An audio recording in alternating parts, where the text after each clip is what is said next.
জঙ্গল যতটা সুন্দর হয় তার থেকেও বেশি ভয়ানক হয়ে থাকে। আর সেই জঙ্গলে যদি থাকে পৃথিবীর সব থেকে বড় এবং ভয়ানক সাপ, আর সেই সাপ ধরতে যায় একজন সাপুরে, সে কি সাপটা ধরতে পারবে নাকি এই সাপের হাতেই তার জীবন দিতে হবে? প্রত্যেক মুহূর্তে গা শিউরে ওঠা অনুভূতি। যাদের হাড় দুর্বল তারা আমার আজকের গল্প থেকে দূরে থাকবেন। তো চলুন আর দেরি না করে শুরু করা যাক।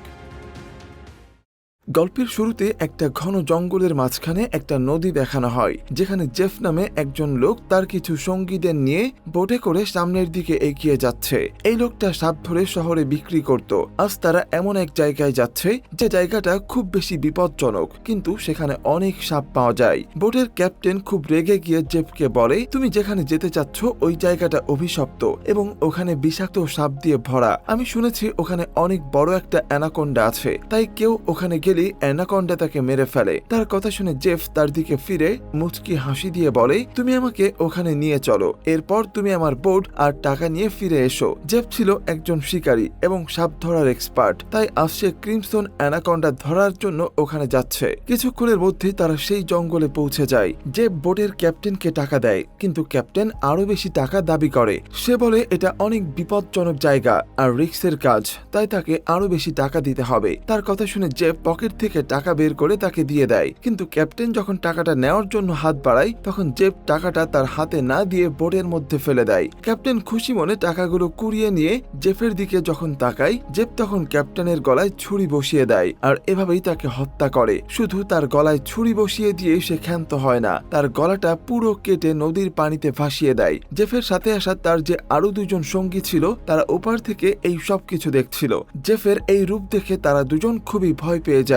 জেফ এবার বোট থেকে নেমে তাদের কাছে এসে বলে, তোমরা দুইজন যদি কখনো আমার সাথে ধোঁকা দাও তাহলে তোমাদের অবস্থাও এমনই হবে। এরপর তারা তিনজন মিলে জঙ্গলের দিকে এগিয়ে যায়। জঙ্গলের একটু ভিতরে গিয়ে তারা সাপের একটা বিশাল মূর্তি দেখতে পায়। মূর্তিটার কাছে গিয়ে জেফ বলে, ক্রিমসন অ্যানাকন্ডার গল্প তাহলে আসলেই সত্যি ছিল। অপরদিকে জেফের সঙ্গীরা অনেকগুলো সাপ দেখতে পেয়ে খুবই খুশি হয়ে যায়। তারা দ্রুত সাপগুলো ব্যাগের মধ্যে বন্দি করতে থাকে, কিন্তু জেফ এই ছোট সাপগুলোর দিকে খেয়ালই করে না। তার এখন এই বনের সব থেকে বড় সাপ ক্রিমসন অ্যানাকন্ডাকে চাই, আর সে এই জঙ্গলের মধ্যে ওইটা খুঁজতে থাকে। জেফের দুই সঙ্গী মিলে ব্যাগের ভিতর সাপ ভরে একজন দুইটা ব্যাগ নিয়ে বোটে রাখতে আসে। তখন সে দেখে জেফ যে লোকটার গলা কেটে পানিতে ফেলে দিয়েছিল সেই লোকটার দেহটা কিছুটা দূরে ভাসছে। এটা দেখে সে বিশ্বাস করতে পারছিল না, তাই সে নিজের চোখ দুটো আরেকটু রোগড়ে আবার তাকায়। তখন সে দেখে লাশটা পানির নিচে চলে যাচ্ছে আর একটা বড় ভাসমান কোনো কিছু তার দিকে এগিয়ে আসছে। এটা দেখে লোকটা খুব ভয় পেয়ে জঙ্গলের দিকে দৌড়াতে থাকে, কিন্তু সে বেশি দূর আগাতে পারে না। হঠাৎ একটা অনেক বড় অ্যানাকন্ডা তাকে পেঁচিয়ে ধরে। চারপাশ দিয়ে লোকটাকে এমন ভাবে পেঁচিয়ে ধরে এতে তার হাড্ডিগুলো ভেঙে যায়। এদিকে জেফের আর একজন সঙ্গী সাপ ভর্তি ব্যাগটা নিয়ে সামনের দিকে এগিয়ে যাচ্ছিল, কিন্তু পথের মধ্যে সে অনেক বড় একটা অ্যানাকন্ডার বডি দেখতে পায়। সে যখন তার পেটের দিকে আরেকটু খেয়াল করে তখন সে স্পষ্ট বুঝতে পারে হয়তো কোনো জীবন্ত মানুষকে এই অ্যানাকন্ডা গিলে ফেলেছে। এটা দেখে সে তার জীবন বাঁচানোর জন্য সেখান থেকে পালাতে থাকে। তখন অ্যানাকন্ডা তার সামনে তার সঙ্গীর লাশটা উগড়ে দেয় আর লোকটাকে চারিদিক দিয়ে পেঁচিয়ে ধরে, এতে তার সমস্ত হাড় ভেঙে যায়। এরপর অ্যানাকন্ডা তাকে গিলে ফেলতে শুরু করে। জেফ দূর থেকে এই দৃশ্য দেখতে পায়, কিন্তু সে তার সঙ্গীকে বাঁচানোর কোনো চেষ্টাই করে না, বরং এটা দেখে সে খুবই খুশি হয়। জেফ এটাই চাচ্ছিল যে কেউ ওই সাপের টোপ হয়ে যাক, কারণ জেফ জানে সাপ যখন খায় তখন তার মনোযোগ পুরো সেই খাদ্যের দিকে থাকে, আশেপাশে কোনো কিছু খেয়ালই করে না। জেফ মূলত এই সুযোগটাকে কাজে লাগিয়ে সাপটাকে অজ্ঞান করতে চাচ্ছিল, তাই সে যখন তার বন্দুক দিয়ে সাপটাকে বেহুশ করার ইনজেকশন পুশ করবে তখনই জঙ্গলের সকল জীবজন্তু একসাথে চিল্লাপাল্লা শুরু করে দেয়। আর এই আওয়াজ শুনে অ্যানাকন্ডা তার শিকার ফেলে সেখান থেকে চলে যায়, কারণ সে এই শব্দে বুঝতে পারে জঙ্গলের ভিতরে এমন বিপজ্জনক কিছু হচ্ছে যাতে এই জন্তু জানোয়ারগুলো ভয় পেয়ে আছে। এরপর আমাদের একটা সার্কাসের দৃশ্য দেখানো হয়। এই লোকটার নাম বেলিং। সে তার সঙ্গীদের সাথে সার্কাসে কাজ করে, কিন্তু ওখানে সার্কাস বন্ধ হয়ে যাওয়ার জন্য সে সার্কাসের মালিকের কাছ থেকে সমস্ত আর্টিস্টদের কিনে নেয়। আসলে সে এই আর্টিস্টদের থাইল্যান্ড নিয়ে নিজে একটা সার্কাস টিম গঠন করতে চায়। এরপর তারা নদীপথে থাইল্যান্ডে যাওয়ার জন্য রওনা হয়, কিন্তু সামনের দিকে যাওয়ার সময় তারা সামনের রাস্তা ব্লক দেখে। তখন বোটের ক্যাপ্টেন এই রাস্তার বদলে অন্য রাস্তা দিয়ে যাওয়ার পরামর্শ দেয়, কিন্তু বেলিং বলে অন্য রাস্তা দিয়ে যেতে গেলে তাদের অনেক সময় লাগবে। তার হাতে এতটা সময় নেই, কারণ তাদের অনেক বড় একটা শো আছে। শুধু তাই নয়, বিলিং সেই শো এর টাকা অ্যাডভান্সে নিয়ে নিয়েছে। সে ক্যাপ্টেনকে বলে যদি এই শোটায় অ্যাটেন্ড করতে না পারে তাহলে সে একদম শেষ হয়ে যাবে। তার কথা শুনে ক্যাপ্টেন বলে তাহলে এখন আমাদের কাছে একটাই রাস্তা রয়েছে, সেটা হলো ডায়নামাইটের সাহায্যে সামনের ওই জিনিসগুলো উড়িয়ে দিতে হবে। ক্যাপ্টেনের কথা শুনে বিলিং ওই জিনিসগুলোকে উড়িয়ে দেয়। এর ফলে তাদের রাস্তা পরিষ্কার হয়ে যায়, কিন্তু তাদের বোটে অনেকগুলো সাপ এসে পড়ে, কারণ সামনের ওই কন্টেইনারগুলোতে শুধুমাত্র সাপ ছিল। এতগুলো সাপ দেখে তারা ভয়ে চারিদিকে লুকানোর চেষ্টা করে, কিন্তু সাপের পরিমাণ এতই বেশি ছিল যে তারা কোথাও লুকাতে পারে না। তখন ওদের সাথে থাকা একটা মেয়ে একটা প্রেসার পাইপ নিয়ে পানি দিয়ে সাপগুলোকে বোটের থেকে নিচে ফেলে দেয়। কিন্তু তখন ঘটে আরেক ঘটনা। হঠাৎ করে বোটের সাপটা ভেঙে পড়ায় রেলিং এর উপর অনেকগুলো সাপ এসে পড়ে। বিলিং সাপের ভয় বাথরুমে লুকিয়েছিল, তাই সাপগুলো সব এসে তার গায়ের উপরে পড়ে। সে আর কোনো উপায় না পেয়ে জীবন বাঁচানোর জন্য নদীতে লাফিয়ে পড়ে। এরপর সে আপ্রাণ চেষ্টা করে নদীর কিনারে গিয়ে ওঠে, কিন্তু তার ভাগ্য এতটাই খারাপ যে তার পিছু পিছু একটা কিংকোবরা সাপ তাকে কামড়ানোর জন্য চলে এসেছে। সাপটা যেই বিলিংকে ছোবল দিতে যাবে তখন একটা লোক এসে সাপটাকে পা দিয়ে পিষে দেয়, আর এই লোকটা ছিল জেফ। বিলিং এর জীবন বাঁচানোর জন্য সে জেফকে তার বোটে নিয়ে আসে। জেফ বোটে সে সবাইকে বলে সে একটা দুর্ঘটনায় এই জঙ্গলে ফেসে গিয়েছিল। তখনই বোটে থাকা একটা লোক নিজের কান চেপে ধরে ছটফট করতে থাকে। জেফ তখন ওই লোকটার কাছে গিয়ে তার কানটা ভালো করে পরীক্ষা করে দেখে, নিজের আঙ্গুল কেটে তার কানের কাছে ধরে, আর সাথে সাথেই কানের ভেতর থেকে জেফের হাতে সাপের একটা ছোট্ট বাচ্চা বেরিয়ে আসে। সাপটা জেফের হাতে কামড়ে দেয়, কিন্তু এতে জেফের কিছুই হয় না। এরপর সে ওই সাপটাকে তার হাত থেকে ছাড়িয়ে নদীতে ফেলে দেয়। বোটে থাকা একটা মেয়ে যার নাম ল্যাং, সে এই সবকিছু খুব ভালোভাবে খেয়াল করছিল। ল্যাং আগে থেকেই জানতো একটা সাপের বিষকে হজম করতে হলে সেই সাপের বিষের থেকে আরো বেশি পরিমাণ বিষ তার শরীরে থাকতে হয়। তাই সে বিলিংকে বলে ওই লোকটা ভালো মানুষ নয়, কারণ একটা সাপ তাকে কামড়ানোর পরেও তার কিছুই হলো না। অপরদিকে জেফ বোটের ক্যাপ্টেনের কাছে গিয়ে তাকে বোটটা একটা জায়গায় নিয়ে যেতে বলে। ক্যাপ্টেন জায়গার নাম শুনে তার বন্দুক বের করে জেফের দিকে তাক করে বলে তুমি কি জানো না ওই জায়গাটা অভিশপ্ত? আসলে ক্যাপ্টেন আগে থেকে ক্রিমসন অ্যানাকোন্ডা সম্পর্কে জানে। এই কথা বলে ক্যাপ্টেন ওখান থেকে চলে গিয়ে নদীর মধ্যে একটা বড়শি ফেলে, কিন্তু হঠাৎ করে পানির মধ্য থেকে ওই বড়শিটা টানতে থাকে। বড়শিটাকে এত জোরে টানছিল যে ক্যাপ্টেন নিজেকে সামলাতে না পেরে পানিতে পড়ে যায়। আসলে জেফ ক্যাপ্টেনকে মারার জন্য পানির মধ্যে ফাঁদ পেতে রেখেছিল। জেফ এবার ক্যাপ্টেনকে টোপ হিসাবে ব্যবহার করে অ্যানাকোন্ডাকে ধরতে চাচ্ছিল। ক্যাপ্টেন হঠাৎ করে গায়েব হয়ে যাওয়ার কারণে ল্যাং জেফকে সন্দেহের চোখে দেখতে থাকে। তাই সে জেফকে ক্যাপ্টেনের বিষয়ে জিজ্ঞেস করে।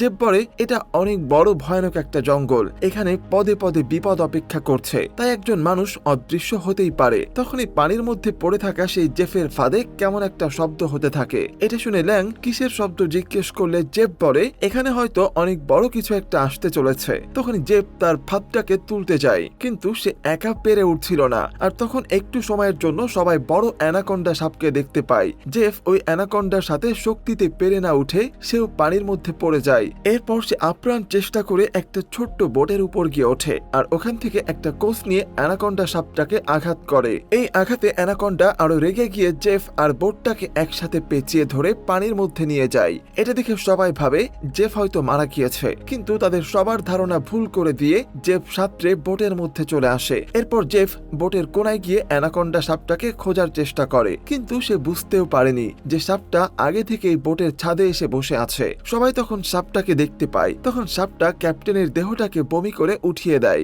এটা দেখে বোটে থাকা সব যাত্রীরা ওই সাপের হাত থেকে বাঁচার জন্য পালাতে থাকে, কিন্তু সাপটাও তাদের মারার জন্য পিছু নিতে থাকে। সবাই বোটের দরজা বন্ধ করে সাপটাকে নিচের দিকে আসতে বাধা দিতে থাকে। এদিকে জেফ হাতে একটা অস্ত্র নিয়ে অ্যানাকোন্ডা সাপের উপরে আক্রমণ করতে থাকে। সাপটাও এতে আরো ক্ষেপে গিয়ে জেফের উপরে আক্রমণ করার চেষ্টা করে। এই সাপের হাত থেকে বাঁচার জন্য জেফ লুকিয়ে পড়ে, আর তাকে খোঁজার জন্য সাপটা বোটের মধ্যে ঢুকে পড়ে। সাপ থেকে বাঁচার জন্য বিলিং আর তার এক সঙ্গী কাঁথা মুড়িয়ে দিয়ে শ্বাস বন্ধ করে রাখে। এতে সাপটা তাদের দেখতে না পেয়ে তাদের উপর দিয়ে চলে যায়। অপরদিকে ল্যাং কন্ট্রোল রুমে লুকিয়ে থাকে। সে জানালার কাচের ফাঁকা দিয়ে সাপটাকে দেখতে পাচ্ছিল।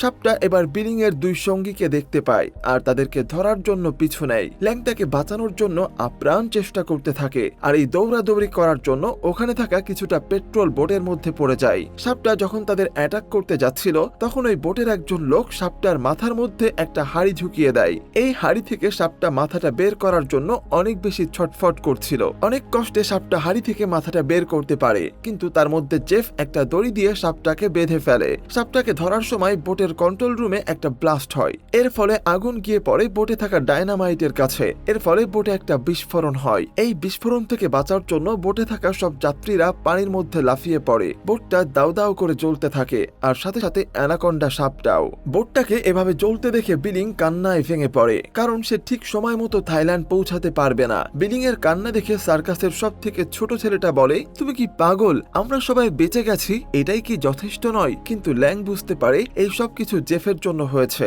জেফ আসলে তাদের বোটটা একটা টোপের মতো ব্যবহার করেছে। তাই ল্যাং বলে, তুমি যদি না আসতে তাহলে আমাদের এত বড় বিপদ কখনোই হতো না। জেফ তখন বলে, তোমরা জানো না ওই বড় অ্যানাকন্ডা সাপটার মূল্য কত? তোমরা যদি সবাই মিলে ওই সাপটাকে ধরার জন্য আমাকে সাহায্য করতে, তাহলে আমরা কোটিপতি হয়ে যেতাম। বিলিং খুব লোভী ছিল, তাই সে জেফের মুখে এমন কথা শোনার পর থাইল্যান্ডে যাওয়ার কথা ভুলে জেফের কাছে গিয়ে বলে, ওই অ্যানাকন্ডা সাপটাকে ধরার জন্য আমাদের কি কি করতে হবে, আর আমরা টাকাই বা কিভাবে পাবো, তাছাড়া সাপটাকে কিভাবে ধরবো। এই কথা শুনে জেফ তার পকেট থেকে একটা ম্যাপ বের করে বিলিংকে বলে, তুমি যদি আমাকে সাহায্য করো তাহলে আমি 2 দিনের মধ্যে তোমাকে থাইল্যান্ডে পৌঁছে দেব। যেহেতু বিলিং অনেক লোভী ছিল, তাই সে চিন্তা করে দেখলো তার একসাথে 2টা কাজ হবে। এজন্য সে জেফের সাথে যাওয়ার জন্য রাজি হয়ে যায়। কিন্তু বিলিং এর বাকি সঙ্গীরা জেফকে বিশ্বাস করতে পারছিল না। তখন তাদের এক মেয়ে সঙ্গীর শরীর অনেক খারাপ হয়ে গিয়েছিল, কারণ তার শরীরে একটা বিষাক্ত পোকা কামড়ে দিয়েছিল। এটার জন্য মেয়েটা মারাও যেতে পারে। জেফ তখন জায়গাটা দেখে বলে, আমার কাছে এমন একটা ঔষধ আছে যেটার সাহায্যে এই মেয়েটার শরীর একেবারেই ঠিক হয়ে যাবে, কিন্তু ঔষধটা আমার বোটে রয়েছে। তাই এই মেয়েটাকে যদি বাঁচাতে চাও তাহলে আমার সাথে আমার বোটে চলো। মেয়েটাকে বাঁচানোর আর কোনো উপায় না দেখে তারা জেফের সাথে যেতে রাজি হয়ে যায়। তারা যখন জঙ্গলের মধ্য দিয়ে যাচ্ছিল তখন জেফ সবাইকে সেখানকার পানি খেতে নিষেধ করে। জেফ বলে, এই পানির মধ্যে এমন ধরনের এক পোকা আছে যেটা খেলে মানুষকে আরো বেশি তৃষ্ণার্ত বানিয়ে দেয়। এতে মানুষগুলো তৃষ্ণা সহ্য করতে না পেরে পানিতে ডুবেই মারা যায়। এইভাবে চলতে চলতে রাত হয়ে যায়, তাই তারা একটা জায়গায় রাত কাটানোর সিদ্ধান্ত নেয়। জেফ তখন তার কাছে থাকা ম্যাপটা বের করে দেখতে থাকে। তখন জেফের পেছনের কথা মনে পড়ে যায়। সাপটা যখন তাকে মারতে যাচ্ছিল তখন সে একটা কাঠের বাক্সের মধ্যে ঢুকে বাক্সের মুখটা বন্ধ করে দিয়ে লুকিয়ে থাকে। সেদিন নিজের বুদ্ধিমত্তাকে কাজে লাগিয়ে জেফ বেঁচে যায়। তখন এই সার্কাসের লোকগুলো গিয়ে ব্লাস্ট করে দিলে জেফ সেই বাক্স থেকে বেরিয়ে পড়ে। জেফ যখন এই সব কিছু ভাবছিল তখন হঠাৎ করে সেখানে বিলিং চলে আসে, আর জেফের হাতে ম্যাপটা দেখে বলে, তুমি কি এই সাপটাকে ধরতে চাও? জেফ বলে, হ্যাঁ, এটা হলো সেই আসল ক্রিমসন অ্যানাকোন্ডা। এটা আসলে এমন একটা অ্যানাকোন্ডা যেটাকে তোমরা অ্যানাকোন্ডার রাজাও বলতে পারো। এটা নিজের মতো বড় বড় অ্যানাকোন্ডা সাপকেও খেয়ে নিয়েছে। আর আমরা যদি এই অ্যানাকোন্ডা সাপটাকে ধরতে পারি তাহলে আমাদের আর কখনোই টাকার অভাব হবে না। এই কথা শুনে লোভী বিলিং বলে, আমি তোমাকে সাহায্য করব। এদিকে সবাই ক্লান্ত থাকায় রাতে ঘুমিয়ে পড়ে। তখন হঠাৎ বিলিং এর একজন সঙ্গীর ঘুম ভেঙে যায়, আর সে দেখতে পায় আশেপাশে সব অ্যানাকোন্ডা গুলো তাদেরকে ঘিরে ফেলেছে। একটু পরেই আমরা বুঝতে পারি আসলে এইগুলো ওই লোকটার স্বপ্নে ছিল। তাদের আশেপাশে কোনো সাপই ছিল না। তখন সে খেয়াল করে পাশে তার ভাই নেই, তাই সে আশেপাশে তার ভাইকে খুঁজতে থাকে। একটু পর সে খেয়াল করে তার ভাই নিজেকে পানিতে বারবার ডুবাচ্ছে। এটা দেখে সে তার ভাইয়ের কাছে গিয়ে তাকে বাঁচানোর চেষ্টা করে। তখন সে দেখতে পায় তার ভাইয়ের নাক দিয়ে সেই বিষাক্ত পোকা বের হচ্ছে, যেটা সম্পর্কে জেফ তাদের আগেই সতর্ক করে দিয়েছিল। এই বিষাক্ত পোকাগুলো মানুষের পানি খাইয়ে খাইয়ে মেরে ফেলে। পরদিন তারা আবার বেরিয়ে পড়ে। তারা সামনে এগোতে এগোতে একটা নদী দেখতে পায়, আর এই নদীতে নামা ছাড়া তারা আর সামনে এগোতেই পারবে না। কিন্তু নদীটার অবস্থা দেখে কেউ নামতে সাহস পাচ্ছিল না। এরপর আর কোনো উপায় না পেয়ে বাধ্য হয়ে তারা ওই নদীতে নামে। তারা যখন নদী পার হচ্ছিল তখন একজন সঙ্গী বারবার পানির মধ্যে ইশারা করে। তখন তারা বুঝতে পারে একটা অ্যানাকোন্ডা সাপ তাদের চারিদিক দিয়ে ঘিরে ফেলেছে। তাদের মধ্যে থাকা ওই লোকটা যার ভাই কাল রাতে মারা গিয়েছিল সে ভয়ে বিড়বিড় করে কিছু একটা পড়তে থাকে। কিন্তু কথায় আছে না, যেখানে বাঘের ভয় সেখানেই রাত হয়। ওর অবস্থাও তাই হয়েছে। অ্যানাকোন্ডা সাপটা তাকে পেছন দিক থেকে ছোবল মেরে চারিদিক দিয়ে পেঁচিয়ে ধরে। ল্যাং তখন একটা লাঠি নিয়ে এগিয়ে আসে, কিন্তু এত বড় সাপের সাথে কি পেরে ওঠা যায়? দেখতে দেখতে সাপটা লোকটাকে মেরে ফেলে। সাপটা এবার লোকটার মৃতদেহ নিয়ে নদীর মধ্যে চলে যায়। এটা দেখে সবাই পালাতে থাকে। এরপর তারা জেফের বোটের কাছে পৌঁছে যায়। জেফ তখন তাদের ওই ঔষধটা দিয়ে দেয়।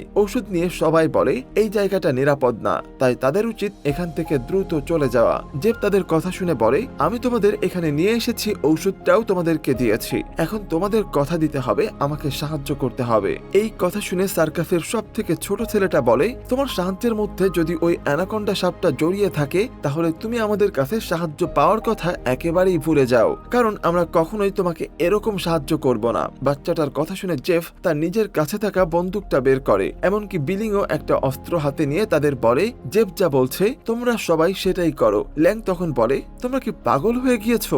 এত বড় একটা অ্যানাকন্ডা সাপকে ধরা কি এতই সোজা? এটা একেবারেই অসম্ভব। জেফ তখন বলে, তুমি ঠিকই বলেছো, কিন্তু তুমি হয়তো জানো না অ্যানাকন্ডা সাপ যখন খেতে থাকে তখন তাকে ধরা যায়। এরপর বিলিং আর জেফ মিলে সেই ছোট ছেলে আর মোটা লোকটাকে দড়ি দিয়ে বেঁধে ওই জায়গায় রেখে দেয়। তখন ওই ছোট ছেলেটা বিলিংকে বলে, তুমি আমাদের সাথে এমনটা করছো কেন? আমরা যদি মারা যাই তাহলে তোমার সার্কাসে অভিনয় করবে কে? বিলিং তখন হাসতে থাকে আর বলে, তোমার কি মনে হয়েছিল আমি তোমাদের সার্কাসে অভিনয় করার জন্য থাইল্যান্ডে নিয়ে যাচ্ছিলাম? আমি আসলে তোমাদের অর্গানগুলো বিক্রি করার জন্যই নিয়ে যাচ্ছিলাম। আমি আমার সিদ্ধান্ত চেঞ্জ করেছি, কারণ আমি বুঝতে পেরেছি তোমাদের অর্গানের থেকে আরো বেশি দাম ওই অ্যানাকন্ডা সাপ। জেফ এদিকে ওই দুটো মেয়েকেও বেঁধে রাখে অ্যানাকন্ডা সাপের টোপ হিসাবে। এমনকি জেফ ওই মেয়ে দুটোকে বাজে কথা বলতে থাকে। জেফের এই ধরনের কথা শুনেও বিলিং তাকে কিছুই বলে না। তখনই একটা মেয়ে কৌশল করে তার হাত খুলে জেফের পকেট থেকে বন্দুক নিয়ে জেফের দিকে তাক করে, কিন্তু বন্দুক থেকে গুলি বের হয় না। এরপর জেফ মেয়েটাকে ধরে ফেলে, কিন্তু মেয়েটাকে মারার আগে ল্যাং পেছন থেকে এসে জেফের শরীরে ছুরি ঢুকিয়ে দেয়। তখন জেফ ল্যাংকে দূরে ছুঁড়ে ফেলে দেয়। সুযোগ বুঝে অপর মেয়েটা জেফের কাছে থাকা বন্দুক নেওয়ার চেষ্টা করতে থাকে। এদিকে যেখানে সেই ছোট্ট বাচ্চা ছেলেটা আর মোটা ছেলেটাকে বেঁধে রাখা হয়েছিল সেখানে চারিদিক থেকে অ্যানাকন্ডা সাপ আসতে থাকে। বিলিং তখন এটা দূর থেকে দেখতে পায়। বিলিং আসলে তাদের বেঁধে রেখে অ্যানাকন্ডা সাপটাকে ধরার জন্য জাল ফেলে সেই জালের রশিটা ধরে রাখে, কিন্তু কথায় আছে না, রাখে আল্লাহ মারে কে। এখানেও তাই হয়েছে, সেই একই অবস্থা। হঠাৎ করে বিলিং এর পেছনে একটা বড় অ্যানাকন্ডা সাপ এসে যায়, আর কিছু বুঝে ওঠার আগেই সাপটা বিলিংকে খেয়ে ফেলে। তখন তার হাতে থাকা জালের রশিটা ফসকে যায়, আর এর ফলে ওই দুটো লোক জালের নিচে চাপা পড়ে এবং তাদের জীবন বেঁচে যায়। অপরদিকে জেফ খুব রেগে গিয়ে মেয়ে দুটোর উপর অ্যাটাক করতে থাকে। তখন ল্যাং একটা বড় কাঠ উঠিয়ে জেফের মাথায় আঘাত করে। এর ফলে জেফ সেখানে অজ্ঞান হয়ে যায়, আর তারা জালের মধ্যে থাকা ওই দুটো লোককে মুক্ত করতে থাকে। তখনই জেফের জ্ঞান ফিরে আসে। তাকে দেখে সবাই ভয় পেয়ে যায়, আর তখনই একটা বড় অ্যানাকন্ডা সাপ এসে জেফকে নিয়ে সেখান থেকে চলে যায়। এটা দেখে সবাই নিজেদের জীবন বাঁচানোর জন্য জেফের বোটের দিকে যেতে থাকে, যাতে তারা ওই বোটে করে এখান থেকে পালাতে পারে। কিন্তু পোকায় কামড়ানো ওই মেয়েটার অবস্থা খুব খারাপ হয়ে গিয়েছিল, কারণ জেফের বন্দুকের গুলিটা তার পেটে এসে লেগেছিল, আর কিছুক্ষণের মধ্যেই ওই মেয়েটা সেখানেই মারা যায়। বাকি যে তিনজন বেঁচে ছিল তারা দ্রুত বোটে এসে বোটটাকে স্টার্ট দিতে থাকে, কিন্তু চেষ্টা করার পরও বোটে স্টার্ট হয় না। হঠাৎ ওই মোটা লোকটার পিছে কিছু একটা এসে বিঁধে যায়। লোকটা ভাবে হয়তো তাকেও গুলি করা হয়েছে, কিন্তু সে পেছনে হাত দিয়ে দেখতে পায় একটা ইনজেকশন ফোটানো হয়েছে। এটা আসলে একটা অজ্ঞান করার ইনজেকশন। এটা দেখে লোকটা সেখানে অজ্ঞান হয়ে যায়। আসলে জেফি ওই লোকটাকে শটগানের মাধ্যমে এটা দিয়ে অজ্ঞান করে ফেলেছে। জেফ তাহলে মরেনি, সে ওই অ্যানাকন্ডার হাত থেকেও বেঁচে গিয়েছে, এমনকি সে ওই অ্যানাকন্ডার মাথা কেটে দুভাগ করে ফেলেছে। এরপর জেফ ওই তিনজনকে আবারও বেঁধে ফেলে অ্যানাকন্ডা সাপের টোপ হিসাবে। এরপর জাল বিছিয়ে সেই জালের রশিটা জেফ ধরে রাখে, আর কিছুক্ষণের মধ্যেই সেখানে অনেকগুলো অ্যানাকন্ডা সাপ চলে আসে। তারা তিনজন মনে করে তাদের জীবন এখানেই শেষ হয়ে যাবে, কিন্তু ভাগ্য তাদের উপর আবারও সহায় হয়, আর কিছুক্ষণের মধ্যেই সমস্ত অ্যানাকন্ডা সাপগুলো সেখান থেকে পালিয়ে যায়, কারণ তারা এখানে অনেক বড় একটা অ্যানাকন্ডা সাপকে দেখে ফেলেছিল, তাই তারা ভয়ে সেখান থেকে পালিয়ে যায়। কিন্তু একটা সাপ পালিয়ে না গিয়ে তাদের খাওয়ার জন্য তার মুখটা খুলতে শুরু করে। তখনই কিছু একটা এসে সেই সাপটাকে অ্যাটাক করে। আসলে এটাই ছিল সেই ক্রিমসন অ্যানাকন্ডা। জেফ আসলে এই অ্যানাকন্ডা সাপটাকেই খুঁজে বেড়াচ্ছিল। এই সাপটার আকার অন্যান্য অ্যানাকন্ডার থেকে 10 গুণ বেশি ছিল। এবার ধীরে ধীরে ওই বড় অ্যানাকন্ডা সাপটা ওই তিনজনকে পেঁচিয়ে নিয়ে যখন সে তাদের খেতে যাবে তখনই জেফ তার জালটা ফেলে তাদেরকে ধরে ফেলে, আর ক্রিমসন অ্যানাকন্ডা সাপটা তার জালে ধরা পড়ে জালের মধ্য দিয়ে সাপটা নিজেকে বাঁচানোর জন্য ছটফট করতে থাকে, আর এক জায়গা থেকে আরেক জায়গায় লাফাতে থাকে। এরপর সাপটা তার নিজের দাঁত দিয়ে জালটা ছিঁড়ে ফেলে। এরপর সে নিজের জীবন বাঁচানোর জন্য জঙ্গলের দিকে চলে যায়। জেফ তখন আপ্রাণ চেষ্টা করে ওই ক্রিমসন অ্যানাকন্ডাকে ধরে রাখার জন্য, কিন্তু এত চেষ্টা করেও সে ধরে রাখতে পারে না। সাপটাকে ধরার চেষ্টা করতে করতে জেফ একটা চিপার মধ্যে আটকে যায়। তখনই ক্রিমসন অ্যানাকন্ডা জেফের কাছে এসে কুণ্ডলি করে জেফকে আটকে ফেলে। এদিকে বাকি তিনজন যেহেতু ওই জালের মধ্যে আটকা পড়েছিল তাই তারা কিছুই করতে পারে না। এই অ্যানাকন্ডা সাপটাকে দেখে তারা তিনজনই অনেক ভয় পেয়ে যায়। তখনই ছোট্ট ওই বাচ্চাটা তার দাঁতের সাহায্যে জালটা কাটতে শুরু করে। ছেলেটা এমন ভাবে দড়ি কাটছিল যেন তার মুখ দিয়ে রক্ত বের হতে থাকে। এদিকে ক্রিমসন অ্যানাকন্ডা জেফের শরীরটাকে এমন ভাবে পেঁচাতে শুরু করে যে তার মুখ দিয়ে রক্ত বের হতে থাকে। এরপর ওই অ্যানাকন্ডা সাপটা জেফকে খেয়ে নেয়। এরপর ওই তিনজনই জাল থেকে মুক্ত হয়ে যায়। জেফকে খাওয়ার পর সাপটা ওই তিনজনকে খাওয়ার জন্য তাদের পিছু নিতে থাকে। তখন তারা একটা কাঠের কন্টেইনারের কাছে চলে আসে আর ওই বাচ্চাটা তার জীবন বাঁচানোর জন্য কন্টেইনারের ভেতরে ঢুকে যায়। কিন্তু সাপটা ওই বাচ্চাটাকে কন্টেইনারের ভেতরে ঢুকতে দেখে ফেলে, তাই সেও ওই কন্টেইনারের ভিতরে বাচ্চাটাকে খাওয়ার জন্য যায়। কন্টেইনারের আরেক মুখ বন্ধ, তাই বাচ্চাটা বের হতে পারছিল না। তখনই তাদের আরেক সঙ্গী কন্টেইনারের মুখটা খুলে দেয় আর বাচ্চাটা বের হয়ে যায়। তারা তিনজন এবার জঙ্গল থেকে পালাতে থাকে। তারা বুঝতে পারছিল এই সাপের হাত থেকে কোনোভাবেই তারা বেঁচে ফিরতে পারবে না, কিন্তু ভাগ্য তাদের সহায় ছিল, তাই হয়তো কেউ আগে থেকেই খুব পাওয়ারফুল একটা তার সেখানে দিয়ে রেখেছিল। অ্যানাকন্ডা সাপটা যখন তাদের দিকে মুখ হাঁ করে যাচ্ছিল তখন ওই তারে লেগে সাপটার মাথা দুভাগ হয়ে যায়। তারা বিশ্বাসই করতে পারছিল না যে তাদের জীবন বেঁচে গেছে। তারা জানতো এই জঙ্গলে আরো অনেকগুলো অ্যানাকন্ডা সাপ আছে, তাই তাদের জীবন বাঁচানোর জন্য তারা ওই বোটে করে জঙ্গল থেকে পালাতে থাকে। তারা দেখেছিল তাদের চোখের সামনেই ক্রিমসন অ্যানাকন্ডা মারা গিয়েছে, কিন্তু তাদের ধারণা ভুল ছিল। যে বলেছিল ক্রিমসন অ্যানাকন্ডা সাপ একটা মিউটেটেড অ্যানাকন্ডা সাপ, মানে সে তার মাথাটাকে আবার রিপ্লেস করে নিয়েছিল, নতুন করে আবার ক্রিমসন অ্যানাকন্ডার জন্ম হয়। আর আমার গল্পটা এখানেই শেষ হয়ে যায়। আজব এই সাপের গল্পটি আপনাদের কাছে কেমন লেগেছে সেটা জানাতে একদমই ভুলবেন না। আজকের মতো এ পর্যন্তই, দেখা হবে পরবর্তীতে নতুন কোনো ভিন্নধর্মী গল্প নিয়ে। সে পর্যন্ত সবাই ভালো থাকবেন, সুস্থ থাকবেন এই আশা ব্যক্ত করে এখানেই শেষ করছি। আল্লাহ হাফেজ।